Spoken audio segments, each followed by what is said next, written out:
appreciate the partnership at Twin West and everything that you guys do for businesses in the West Metro. So just want to thank you from the start. As most of you probably know, the U.S. Chamber is the world's largest business association.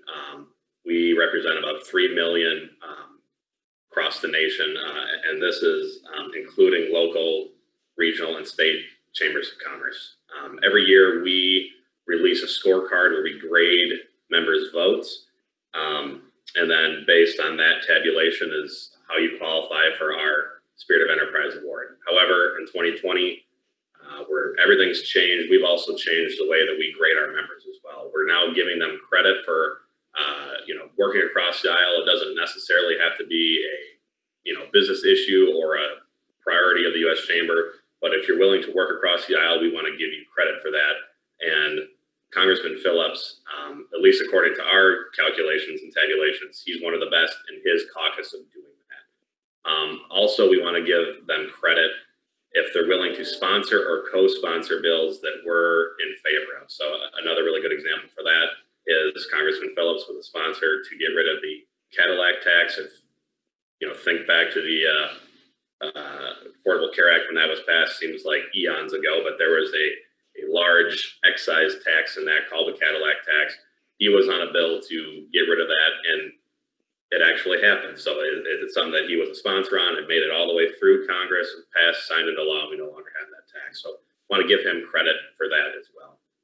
Now, normally this is the time of the program where I'd shake his hand. I would, put down my, Penny's coffee, and I would grab the trophy and I would, hand it to him. But, as the whole new virtual world that we're living in, really the best I can do is just thank him for being a friend of business and a champion of free enterprise. So thank you. Well, thank you, Ethan. In high school, I didn't get great grades and I never got trophies. So this is awfully special for me. Thank you very, very much, Ethan, and to the U.S. Chamber, to you, Shannon, and Twin West, and to Jonathan and the Minneapolis Regional, and to all of you. Thanks for taking the time this morning to spend a few minutes together, to my fellow elected officials for your comments. And as a small business owner and someone who spent his entire life in this community, I'm very honored to accept with great enthusiasm the Spirit of Enterprise Award. And as fate would have it, just last night I was going through some old boxes in my home, and I found that 58 years ago to almost the day, my great-grandfather, J. Phillips' term as the president of the Minneapolis Chamber came to an end, and this was the magazine that celebrated him almost 58 years to the day. So a special honor to be saluted by the Chamber and by all of you. So as I reflect on the award and on my first term in Congress, which I think many would argue is one of the more colorful first terms members of Congress have ever had, I really think about three objectives that I wish to achieve if I can even leave the tiniest legacy as a member of Congress. And the first is to inspire innovation. It's the lifeblood of American business, and it has got to be the same for our government. We are still an 18th century institution trying to solve 21st century problems. And our founders intentionally designed a system to make change really difficult. And it works exceedingly well. And we're in the midst of a technological revolution, but you would never know it if you walked around Congress. We passed legislation that has injected trillions of dollars into our economy to keep it afloat, which, by the way, is the largest distribution of taxpayer dollars in human history. Yet, I was handed a pager on my first day of service in Congress, and we had to develop a remote working infrastructure from scratch, if you can imagine that, during the pandemic. And we still have countless members, I won't name them, but we have countless members that still do not know how to log on to Zoom and constantly have to unmute their microphones with prompting. So we've got to redesign Congress. The physical, social, and organizational deficiencies are clear. Any of you that operate businesses in any capacity would recognize it quickly. And I hope over time we can send more people with that kind of experience to join me. The second objective of mine is to increase collaboration. And Ethan just spoke to that and how the chamber has changed its system. And I really celebrate that, because it doesn't matter which party might be in the majority or minority. If we don't collectively inspire and reward people for doing well together, we're going to be in big trouble. And we can talk more about that later perhaps as well. But I'm proud that I'm the 27th most bipartisan member of Congress out of 435 total members.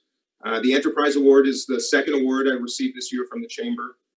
Earlier this summer, I received the Jefferson-Hamilton Award for bipartisanship. And I mention this because collaboration, innovation, and enterprise are fundamentally linked. It's a view shared by the Problem Solvers Caucus, which is the first caucus I joined in Congress. We are 25 Democrats and 25 Republicans. And our members share a somewhat controversial belief that if we work together and build trust with civility, that we can get things done. And we are. And it's an untold story. I wish more were aware of it. And my hope is that over time we can inspire more people to join our caucus. You know, and we've also been essential working with the White House to pass aid for workers, help get us through the shutdown, and particularly helping small businesses during the pandemic. We cast aside our petty differences, focus on common ground, and frankly, do what all of you do running your businesses. We ideate, we innovate, we build trust, and we get things done. And the Paycheck Protection Program Flexibility Act, which some of you are probably aware I worked hard on and got passed last month, is a great example of that. I was listening to so many in our community, small business owners, telling me how the Paycheck Protection Program was not working well for them. I was back in Washington, crossed paths with my friend Chip Roy from Texas, one of the more conservative members of the Republican conference. And he told me he was hearing the exact same things 1,200 miles away in Texas. And that's how Congress should work. But it starts with intentional relationships. He and I have one, despite some differences of opinion in politics and ideologies.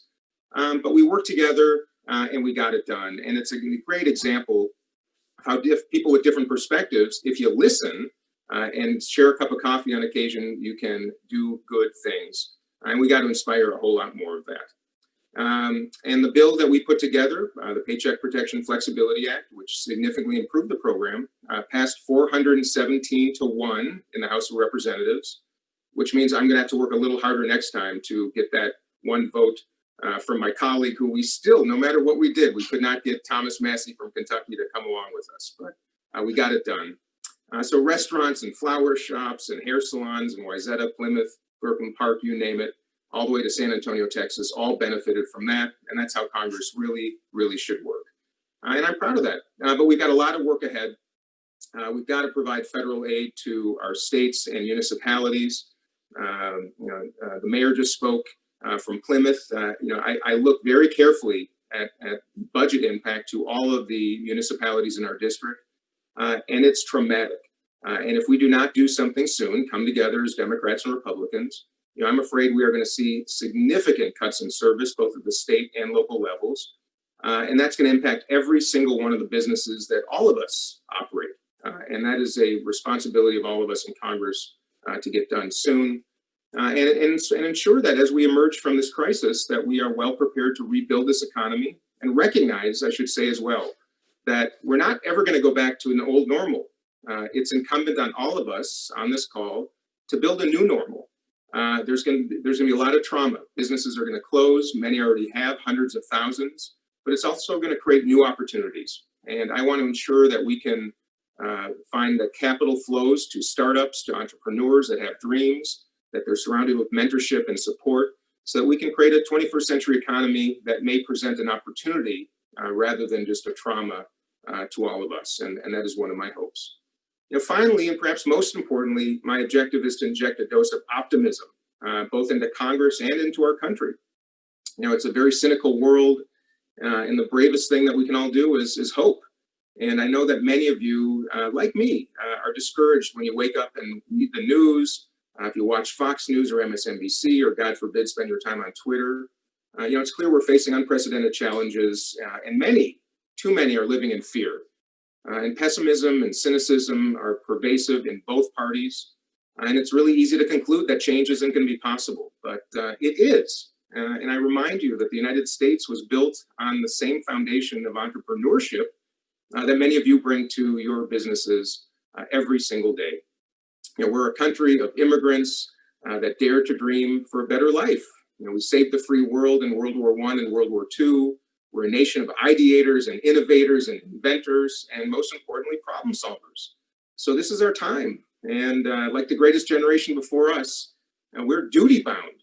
And I mean it sincerely. We are duty bound to rise to this occasion and serve our fellow Americans. And I think it starts with all of us.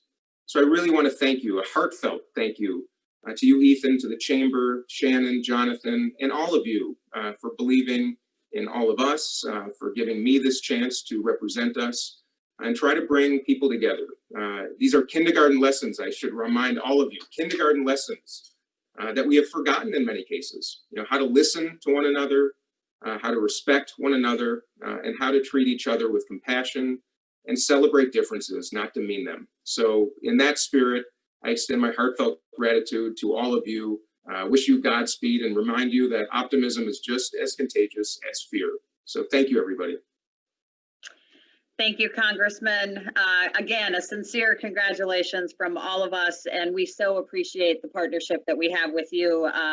You and your team, your staff is absolutely tremendous, and we appreciate that. So, okay.